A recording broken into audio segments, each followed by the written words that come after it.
Just hold up your hands if you can't hear me. I don't know how loud I have to speak for you to hear me. I thought today I'd try to give you a little history of what Hollywood was like and what Riverside was like when we came here in 1931 to start it.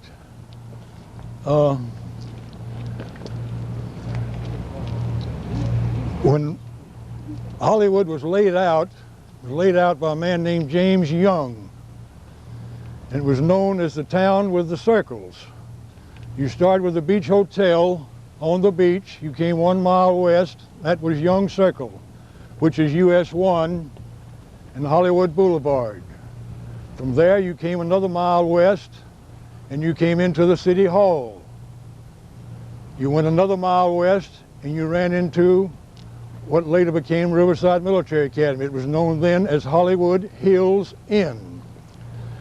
When he built facilities to take care of people here, the Beach Hotel was built 8 stories. It cost $7 million. For people who did not like living on the water, and there were some ladies that preferred not to live on the water, they were afraid of the ocean and hurricanes and whatnot. They wanted to live inland, so they built Hollywood Hills Inn, which was 3 miles from the ocean. It was a 200-room, 3-story building. Each room had a private tile bath, had a dining room where everybody ate, and there was nothing else there. As I told Ken Harms today, when we went from the Seaboard Station to the Circle, there were only 2 buildings in 1931.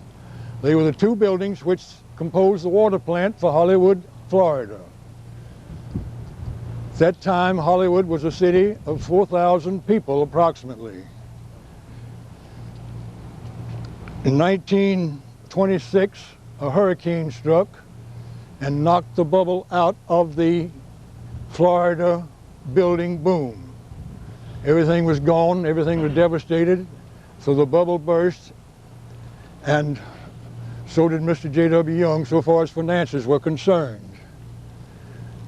The people whom he had hired to pave the streets and the sidewalks for the subdivisions here, there, everywhere else was a highway construction company of Ohio. So when the bubble burst, Young couldn't pay off what the money that the highway construction company had spent in paving all these roads and sidewalks. So they got the property. Riverside had been getting patrons from Miami, Tampa, Orlando, Jacksonville in the early 20s. General Beaver was coming down here and seeing those prospective patrons. So he didn't like North Georgia in the wintertime. As you know, there's 1,400 feet elevation in Gainesville, and from the 15th of December till the 15th of March, your temperatures, they go down into the 30s most of the time at night. Heating was inefficient. You had boilers, you didn't even know what stokers were, and it was a rough time to get out and take setting up exercises under Colonel Horton on the Lanier Parade during January, February, and March at Reveille in the mornings. He was looking around trying to find places in Hollywood because he envisioned moving down there for the 3 winter months. 3 places were available. This hotel out here in Hollywood Hills Inn. There was a hotel at Venice, which was owned by the Brotherhood of Locomotive Engineers, and there was a hotel in Tampa Bay. General Beaver wanted to be on the East Coast.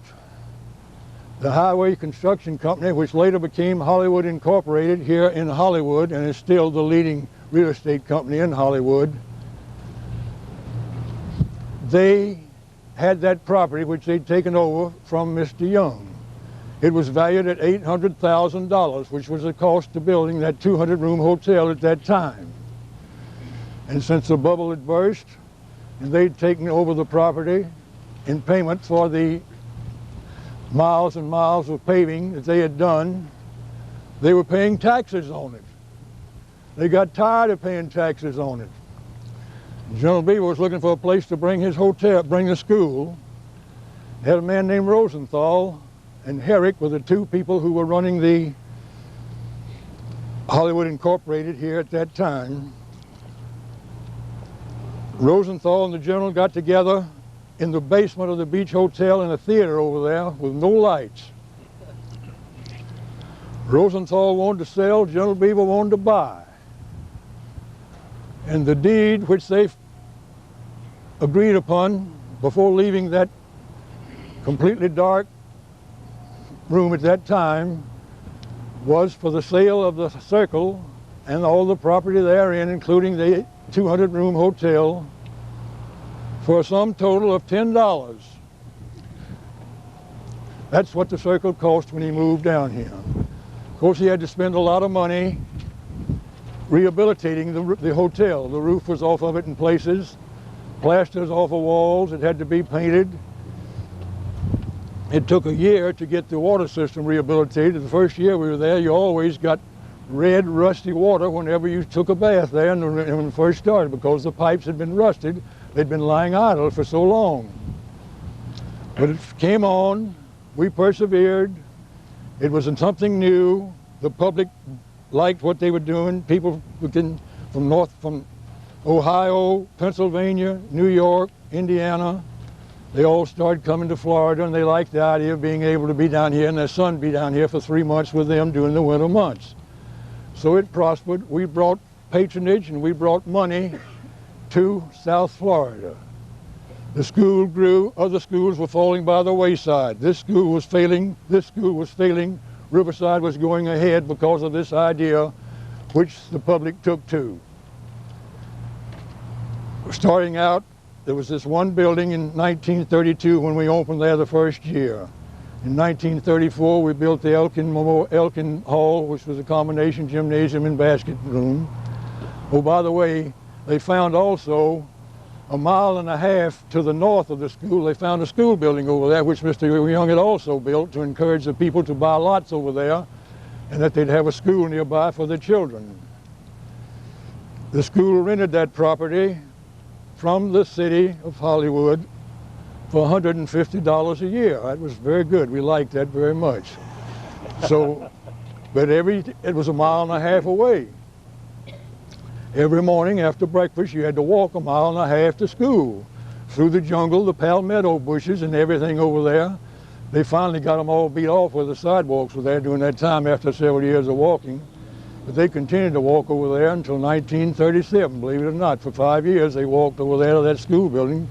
Colonel Horton, bless his soul, he walked with them every morning, and he came back every day with them for lunch when they came back. They had a late lunch, so they wouldn't have to walk back afterwards. They had all the classes between breakfast and lunch. But we built, starting in 34, we built Blanton Hall. Then the school prospered, more students came.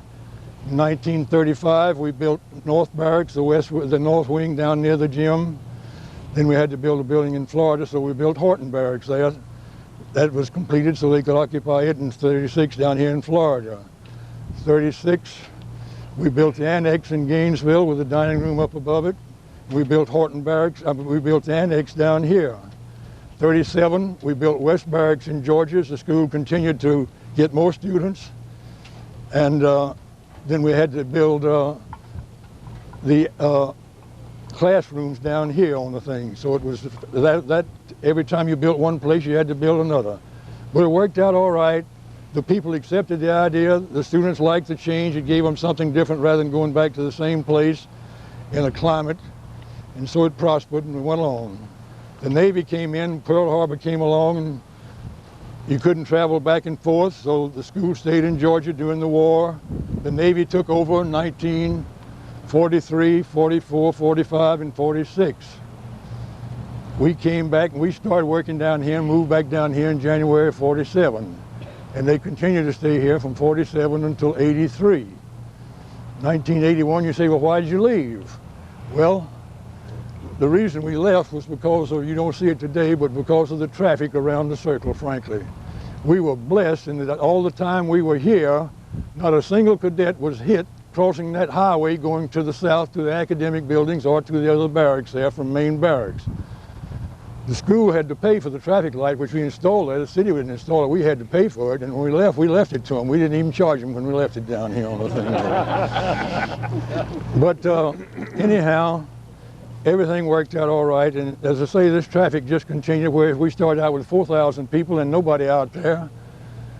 When we left here in '83, 12 years ago, Hollywood now has 104,000 people instead of the 4,000 we started out with. But the traffic was so intense around that we just knew that you couldn't beat luck continuously, and sooner or later we're going to lose a cadet going across there. I talked to the superintendent, the commandant, and the principal one day. I says, where can we operate a better school? As we are now in Gainesville 6 months and here 3 months, or in Gainesville for 9 months. They said, there's no question you can operate a better school in Georgia. 9 months, particularly because of this traffic which is around here, which we couldn't do anything about. We were there, all of our property is there. You couldn't get rid of the traffic. It was on a main highway, a state highway, Hollywood Boulevard. I says, all right, we'll start making our plans to go to Georgia. So we built in Georgia a field house, 150 by 300 feet, which you indoors, which you can hold parades, you can hold commencements, you can have an indoor track, you can do drills every day in bad weather. We built a natatorium, an Olympic size, 8 lanes, 25 meters, all with a baffle with 25 yards. We built separate diving wells to go with that. We built additional dormitories where now you only have to have 2 boys in a room instead of 4. That is where the price which we charged Mr. Gamble, which we sold this for, we sold this circle for $5 million. That's a long ways from $10, which you started with. And that money was spent on the field house, the natatorium, and the additional dormitory space in Georgia. It all went to that. The figures were, cost $1.6 million for the field house, $1.7 million for the natatorium, and $1.5 million for the dormitories there. That was what you got out of it after you paid your taxes, the state taxes on your stamps that you had to put on the sales document, plus the commissions to the real estate people. That was what we got. We netted $4.5 million on the thing. So that's the score today. And Hollywood helped us in many ways. When we down here, you used to have to move back and forth by train. General couldn't afford to have 2 sets of mattresses, one up there and one down here, so we had to take the mattresses back and forth. Every morning, they'd get up every morning at 12:01 on the day you were going back, and you bring your mattress down, they'd throw it on a truck and pick it up the train, which is the Seaboard Station. When you got to Gainesville, 12 o'clock that night, they had to get your mattress and get it out to Gainesville, out to the barracks where you'd have one to sleep on. When you got out there, after being transported from the train station back and forth. But we finally got 2 sets of mattresses. Instead of going by train, we went by bus, and we delivered the stuff door to door. Everything worked out. Riverside is prospering. It's coming back. It's had some hard times the last couple of years, but it's coming back. I think it's going to get along all right. It's well financed. Luckily, I pushed the right buttons, and it's in good shape up there financially. I don't think you have anything to worry about, and it's going to be here for a long, long time. God bless each and every one of you, and thank you so much for coming today.